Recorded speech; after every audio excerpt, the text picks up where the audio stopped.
When he woke to great glory, he wanted even more. Mid-morning on Wednesday, November 4th, 1964, Lyndon Baines Johnson arose from his bed in the familiar surroundings of the LBJ Ranch. He had been president for 11 months. In that time, he had made frequent trips from Washington back to his home in the Texas Hill Country.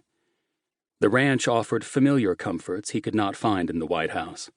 The live oaks that lined the verdant banks of the Pedernales River, the sprawling hill country vistas, and his herd of prized cattle that, as his Texas forebears had done, he would corral from on top of a horse.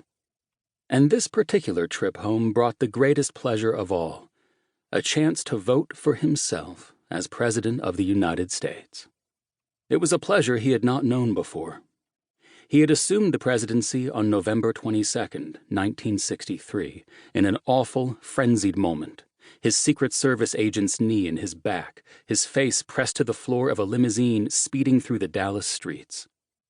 It was surely the most ignominious ascent in the history of the office. After Kennedy's death, Johnson would later recall, the American people were like a bunch of cattle caught in the swamp. He came from a line of ranchers. He knew what he had to do.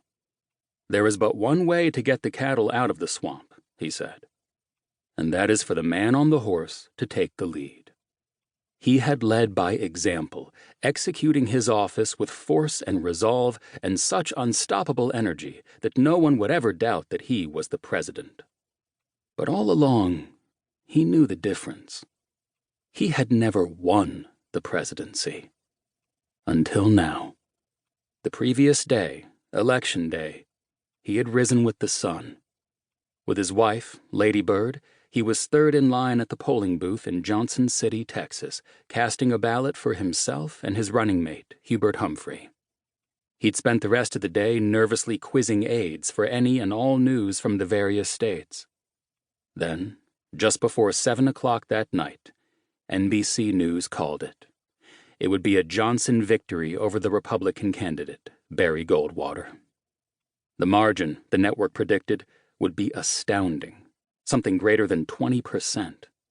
Johnson did not yet know the exact tally, which would turn out to be 43,129,566 votes, 61% of the American electorate. And he had not yet heard all the columnists and commentators proclaiming the start of a long liberal era to come. But he knew the most important thing. He had won the White House with the largest portion of the popular vote of any president in American history. A landslide. For a man like Lyndon Johnson, a man who had lived and breathed politics since childhood, a man whose greatest ambition was to earn approval from millions of people he would never meet, there was no greater triumph. Years later, he would recall the sensation. For the first time in all my life, I truly felt loved by the American people. He spent that night toasting the returns with family, friends, and supporters at Austin's Driscoll Hotel. As Tuesday night turned to Wednesday morning, he lingered with the well-wishers, drinking in their praise. When at last he closed his eyes back home at the ranch, it was nearly dawn. Yet he woke up only a few hours later that Wednesday morning, still unsatisfied.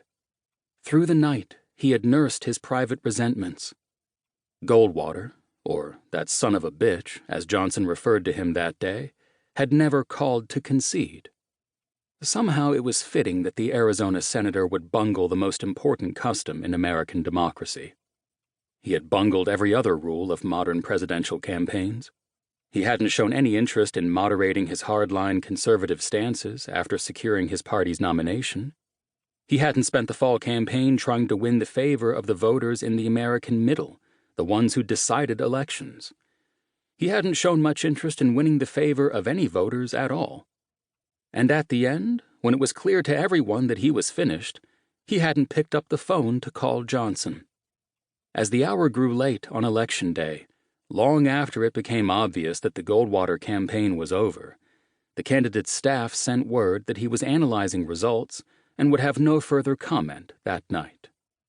In truth, he had simply gone to bed.